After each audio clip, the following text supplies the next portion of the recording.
The people at the top don't want you to win. I'm going to keep saying this over and over and over again. The people at the top do not want you to win. So they're going to tell you all these lies about what you need to do in a relationship to retain a woman. And it's all crap. It's nothing but crap. In fact, it's going to keep you in a loop where you keep having unsuccessful relationships and you think, well, I just haven't found the right one. That's an illusion. There is no such a thing as the right one. You as a man have the power to make any woman the right one. You can choose a girl and make her the right one. If you know how to act and you know how to manipulate her mind, you can make any woman cook you dinner. You can make any woman act right. If you understand how the dynamic works and you understand how the exchange works, you go, okay, well, this girl's a 10 out of 10. I don't have access to her, but I know if I improve this, this, and this, and I talk this way, and I say this, and I understand that if I just stop caring about this and I don't be so attentive to this, I can get this woman to act right. Like your girlfriend, you've been told everything. And everything you've been told, like all the things you've been told, they're wrong. They tell you got to buy her flowers, open the car door, you got to be nice, you got to be her best friend, you got to relate with her. This is the opposite of everything you should ever do. This is manipulation. So this is the thing. In the game, you have to manipulate regardless. You have to be manipulative regardless. The difference is one type of manipulation works and the other one makes you look like a cuck. Just buying her flowers, opening the car door, being her best friend, calling her 24/7, FaceTiming her, sharing your location, all these things. Oh, it's building trust. Oh, it's building a connection. No, it's not. You know what the connection is with a woman? It's when she chases you. That's it. She's not going to chase you if you're always there. She can't. You're always there. Can't chase something that's always there. Can only chase something that is fleeting. Can only chase something that you fear losing. Can't chase something that is always there. And you are the man that's always there. She can't chase you. Now she's not in her feminine energy. Now she is leading the relationship because she has the power. The leader is the person with the power. She has all the power. You listen to her. You get off work when she wants you to get off work. You buy her flowers when she wants flowers. You don't go to the gym when she says, you know what, I want to go out and eat. Don't go to the gym today. You don't go. She controls everything. And it's funny because the same girls will say they want to be led. That's not leading. Leading is you having 100% of the power. The boss always tells the assistant what to do, and that's just the way it is, and you got to be the boss. There's no 50-50. And let me tell you, this system is against you. Everything you see, the reason why you see all these women saying all these things that they want from men and then rejecting those same men that give them all those things. And the reason why you see all these adverts and all these movies and all these things about love and romance. You know, the more romance you try to have in a relationship, the less the woman's going to love you. Because the love, it's attraction. It's not love. We'll save that for another video. It's attraction. The attraction has absolutely nothing to do with romance. It has everything to do with her fearing losing you, her fearing that she can't do better. That's it. You know what? We're going to talk about love. You guys like to say, oh, what's wrong? Like a lot of people will look at me and go, what's wrong with you? You don't believe in love? No, I believe in love. I just believe in it where I'm supposed to believe in it. Like you are delusional if you think that you can find love in a partner, in a woman that isn't your mother or isn't your daughter, or like it's just ridiculous. So this is what you got to understand. I'm going to explain to you how love works. I'm not delusional. So I don't look for love, first of all, in places where it doesn't exist. It doesn't exist in a partner, doesn't exist in your wife, doesn't exist in your husband, doesn't exist in your girlfriend, doesn't exist in your boyfriend, doesn't exist for man and woman. I'll tell you why. Right now, a girl's going to walk down the street and she has a checklist for everything she wants out of a man. Height, looks, right? Money, status, whatever, everything, all these things. These are all conditions. If the man doesn't check off those things, she won't even give him the time of day. Okay? And you have a set of conditions for the woman that you would talk to. She needs to look a certain way and she needs to have a certain kind of history, right? You don't want a girl with 50 bodies. What are these things? They're all conditions. So when you enter the relationship, you're entering the relationship based off of conditions. A criteria was met, and now you say, okay, I'm going to give you a chance. And now you start to build history. And the history, right, the memories, the time you guys spent together, that's what builds the love. That's what builds into love. But what's really building is onto the attraction. The initial attraction is you checking all the things off of the checklists, and her checking all the things off of the checklist. And now you guys decide to date each other. And now you're building history, which is building the attraction, because now you're adding all these memories and all these moments that are building attraction because they get to know you a little bit deeper. Now, here's the thing. That history has weight until it doesn't, because the structure are the conditions. Those conditions, no matter how much history you guys have together, that's why people will spend 20 years together and still get divorced. It will not save you. Once the structure falls apart, the history falls apart with it. The structure is conditional, meaning if one day you aren't the man that she fell in love with or that she gave the chance to in the first place, why do you think she's going to give you the chance to stay? Or why would you give her the chance to stay? Because you guys have some history, because you guys shared some memories together, because you guys have kids. It doesn't matter. Oh, we have kids. Well, now you're just doing it for the kids. You're not doing it because you're attracted to her. You're miserable. Now you're just literally with this woman because you have children. Or you're with this woman, you're not attracted to her, but you're with her because of something she did for you. Or she's with you because of something. That's miserable. That's miserable. That's not love. It's attraction. And once that attraction fades, you have nothing. A lot of people are tied. A lot of people stay in marriage and stay together because they don't want to cause family trauma. That's not why you should stay in a marriage. You should stay in a marriage because you want to be in a marriage. Now, here's the thing. Love is unconditional. I believe in love that's unconditional, meaning I only believe and look for love where it cannot be taken away, because that's what love is. Love is there regardless. No matter what, that person is there for you. You know where you can find that? In relationships that aren't built off of conditions. What kind of relationships are not built off of conditions? Blood-related relationships. Your brother, your sister, your mom, your dad, your children. A lot of guys ask me, what are you going to do when you get old and you have multiple women? What if they all leave you? I don't need the women to stay. I need my kids to be there. And my kids will be there because they're my kids. You understand? Your parents aren't going to live forever, but your kids, they're going to be there, God willing. And your kids will never leave you. Your kids cannot disappear from your life because the relationship was built off of no conditions. Your child doesn't get to be your child, doesn't get to choose to be your child, and you don't get to choose that your child is your child. You decide to have a kid, and that kid turns out however that kid turns out, and regardless, you're going to love him because that kid is your kid, and you can never change the fact that that kid is your kid. Now, a lot of parents hate their children, and a lot of kids hate their parents, but that's because the history that was built after the attraction or after the initiation of the relationship, which is I'm going to have a child, child is born. Child is born, child has a father or mother. That's the initiation, right? So, for example, I'm going to contrast it. The initiation when you find a girlfriend or you find a boyfriend is, okay, looks good, funny, whatever, all these things. Okay, I'm going to give him the chance. There's no chances being given when you have a kid. You just have a kid, and that kid is your kid, and you can't change that. It's a condition that's unconditional. It's a condition that cannot be changed. So, when you guys look for love, you need to look for love in things that are unconditional. So again, now I want to go back because I'm a little scattered today. It's late. It's 2:38 a.m. And like always, I sit here and I lose my mind about the fact that nobody understands this. I don't care if this video goes viral. You know, I was making these videos before to go to be like, you know what? I want this to go viral. And then I thought about it. I'm like, I don't care if this goes viral. I'd rather just be so authentic and not try to say anything extra and not try to have to add anything on top just for, you know what, the people that deserve to hear this. I don't care. Whatever. It is what it is. Screw it. You know, and I'm doing this for the fact that I want this to one day go viral. See, I'm so conscious. I know that one day this video is going to resurface somewhere. And people are going to look at it and go, look at this guy. He figured all this out way back then. I'm crazy. I'm insane. I'm sitting here until 2:30. It's 2:30 right now. And this is just the beginning of my night. I'm going to sit here probably until 5 in the morning, piecing all of this together so I can build onto this more and more and more. I don't know why. When you just figure out the truth, you can never go back. You just can't. It's done. There's this saying in Russian, and it's my favorite saying ever.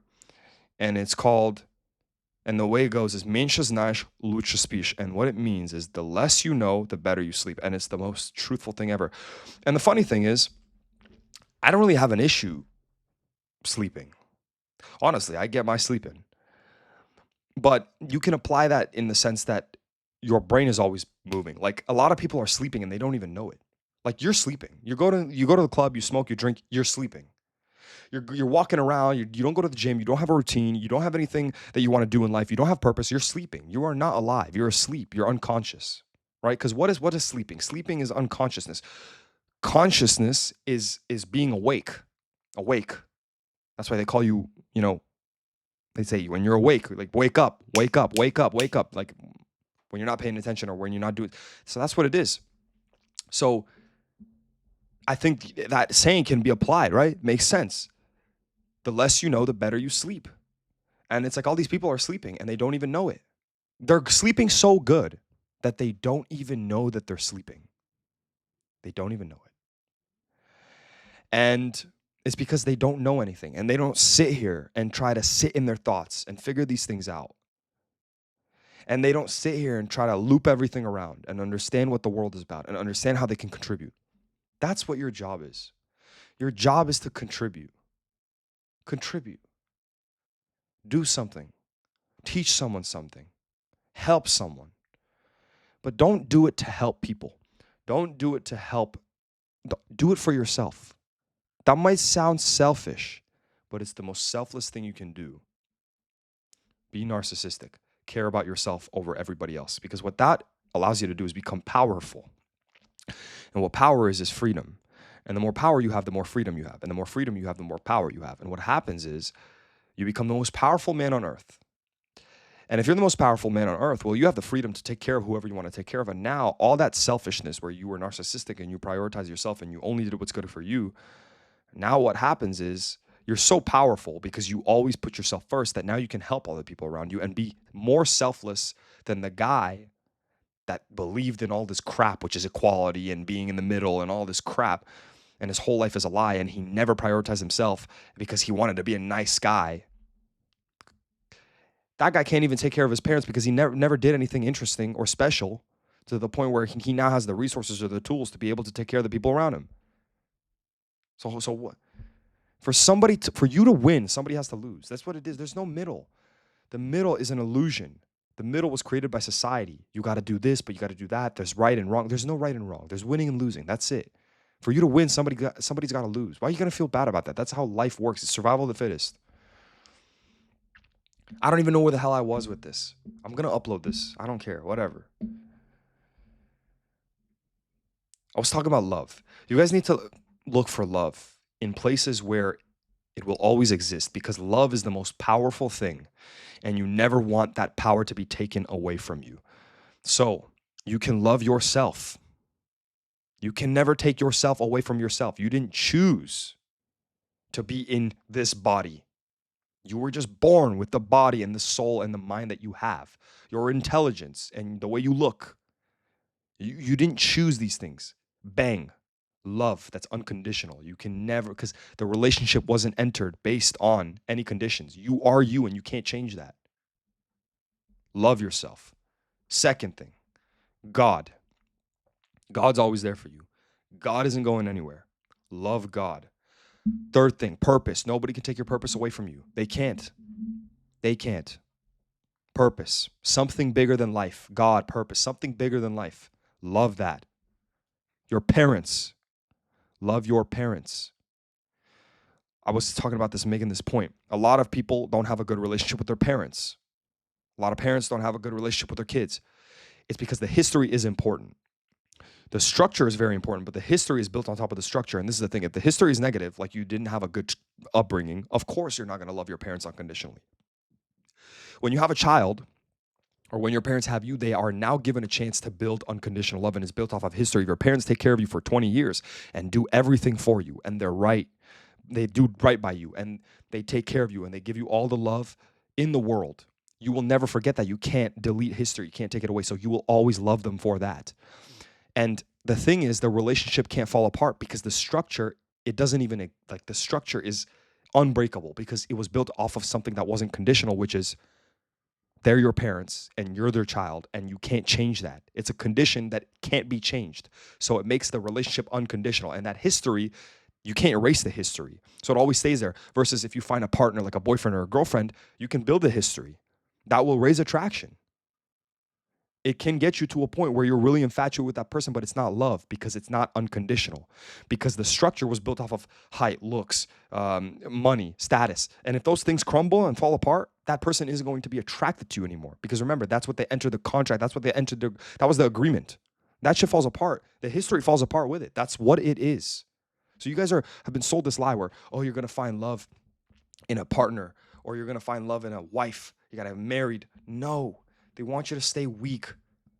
They want you to be easy to destroy. If you love something that can be taken away from you like this, it's not love. Love is unconditional. If these girls really believed in unconditional love, like they say, oh, and then girls are gonna say, or guys, whatever, everyone says the same crap. What is wrong with you? You don't think love is unconditional? You just don't believe in love? No, I believe in love where love isn't delusion.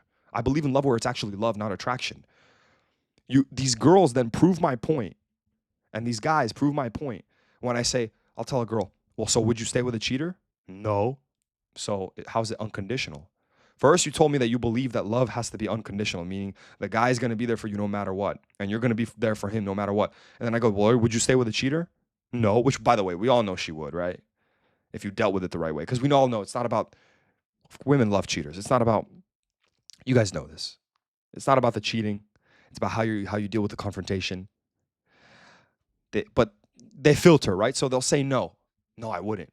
Well, that you just proved my point that you won't love that man unconditionally, because if he changes something or he does something that you don't like, your attraction drops, and now you don't want to be with him. That's not unconditional. That's not unconditional. So that's what it is. So you guys are looking for all these things, and what you're looking for, which is love in a partner, it doesn't even exist. And what it does is it keeps you weak, because now all it takes for you to be broken is one woman that could take her away from you. How they're going to do it, who knows? Many ways. They don't even have to do it, actually. She'll do it herself, because women are filters. She's going to figure out a way, okay, you know what? This man's not good enough for this and this reason, and because he always buys me flowers, and you know what? I got this guy to commit. Can I get someone better to commit? And that's it. It's done. Finished. And you guys believe in this fallacy. And, that's why a lot of people feel so broken after they get left, because they feel like they lost something. Oh, I lost that girl that loves. She didn't love you, bro. It's impossible. You understand? It's impossible. I'm a believer. I love to believe in things. I love believing in things. You can't take away something that I believe in. I believe in it. You can't take my mind away from me. So so I always look for a reason to believe in something, especially the things that are supposed to be good.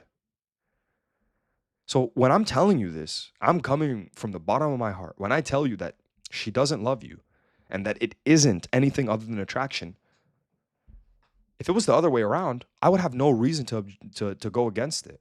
I wouldn't, because why would I do that? This is all about power. The world, society, everything in this entire system is all about power. And they want to stay in power. The people at the top want to stay in power. And the way they stay in first place is by keeping you in second and third. How do they keep you in second and third? They tie you to something. They tie you to something that they know is going to run away from you and flee from you, like a woman. Or if she doesn't flee from you, not a problem, because they're going to tell you you need to get married. So now you tie yourself. Now you're married to her. She doesn't leave you, but now your whole life is about this woman and how you married her and how you guys grew old together. That's pathetic. Think about it. If every man lived for this thing called love and a partner and marriage and a woman, you think we would have any of these things that we have right now? No, we have these things because some guy decided, you know what? I'm not going to live for all these things. I'm not going to live for the club, the bars, the alcohol, the drugs, the women. And what I'm going to live for is something way greater. God, purpose. Something up there. Something so beyond what I can imagine, and I'm going to achieve those things. The people, all these people that achieved all these things that they achieved, they didn't know they were going to achieve them. They just started believing in something. And they did something nobody had ever done. And they didn't do that by loving somebody, by loving a woman specifically. So I yeah. It seems like people are understanding bit by bit. I've got guys in the Discord. We got 1,400 guys in the Discord. And we have 23,600 followers on Instagram. And 64,700 followers on TikTok. And we'll see where this goes.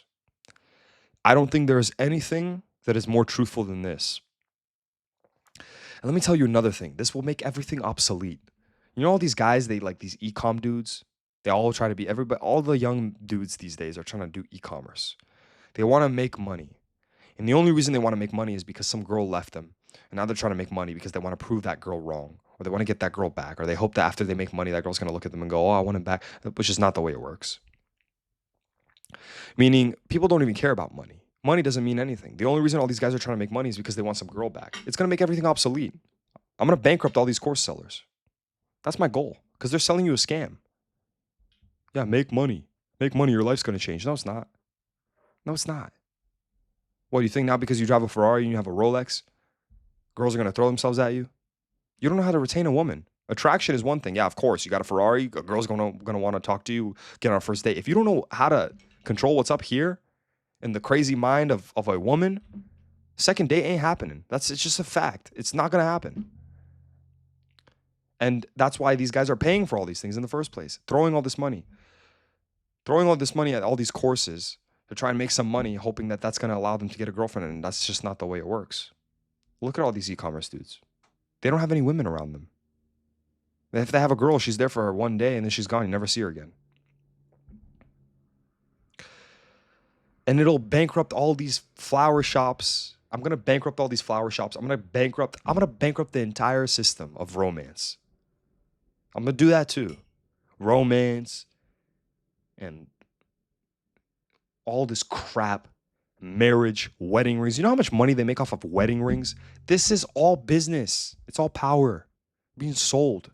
You're being sold every day of your life. Every day of your life, these things were all fabricated. How can a woman be attracted to marriage? Or how can a woman be attracted to a wedding ring when these things were fabricated? They weren't even there when we first walked the earth, when Adam and Eve first existed. Those things they weren't even real. So how can a woman be attracted to something that wasn't even? If a woman needed all those things to be attracted to a man and reproduce with him, then guess what? We wouldn't exist right now because those things didn't exist back then. It's all in here. All her attraction starts in here. It's not external. You can't do it with money. It's none of these things. It's none of these things. It's all in here. Yes, you got to be good looking. Yes, you got to have money. Or you should. It'll help, of course, because that positions you above the other guys. And we're in a system where money is a necessity. But she's not attracted to the money. I say this all the time. Money didn't exist, so she can't be attracted to money. The wedding ring didn't exist. She can't be attracted to. She can't be attracted to all these things. What she's attracted to is what these things indicate. It's a very thin line. You got to make this distinction. She doesn't care about the money. She doesn't know the difference between an F12 and an A12. What she finds attractive is that you have resources. Money shows resources. If she knows you have resources, she knows that you have something that every other woman wants. Every woman wants resources. So now she looks at you, she sees that Ferrari. She's not looking at the Ferrari. She's looking at a man that can attract other women because he has something that other women want, which is resources.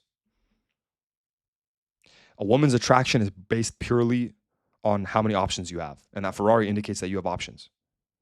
Now you sit down on a date, that Ferrari's not going to save you. Because if you mess up what you say, because everybody's been teaching you the wrong things, instead of embodying, not giving a goddamn crap about anything, instead you start trying to connect and doing all this crap, and you bring her flowers and you do. Ferrari goes out the window, because what kind of man would try to connect with a woman and try to prove himself and try to talk about all his goals and all his dreams and buy her flowers and open the car door for her if he already got laid? Shows low options. And now that Ferrari ain't saving you. That's the point. Money is not the answer. Yes, you should go out there and make as much money as possible, but that is not the answer.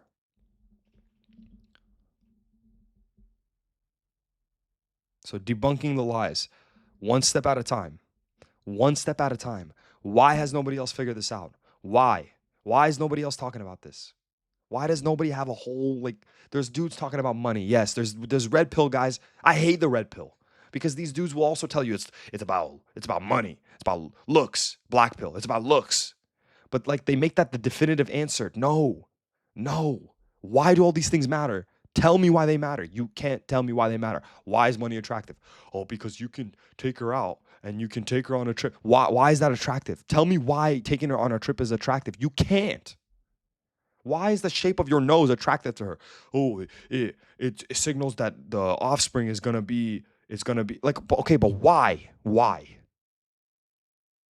Options. Shape of your nose. You're a good-looking dude. What does that indicate? Why is the fact that you have a healthy appearance and a strong bone structure attractive? Okay, yes, the kids are going to be healthy and they're going to be able to survive easier and reproduce easier because they're good looking. Why does she find that attractive? Because every other woman finds it attractive. And if every other woman finds it attractive, that shows that you have options. If your nose is shaped a certain way, that woman that looks at you knows that every other girl likes that nose. She looks at you and she goes, oh, you must have other girls that like you as well. The same way she looks at the Ferrari, she goes, oh, you must have other women that like you because you have something that other women want. That's it. The core is options. Talk about the core. Nobody's talking about the core. I'm done. It's 3 o'clock. I'm going to go back to losing my mind. Thank you. Internalize this shit.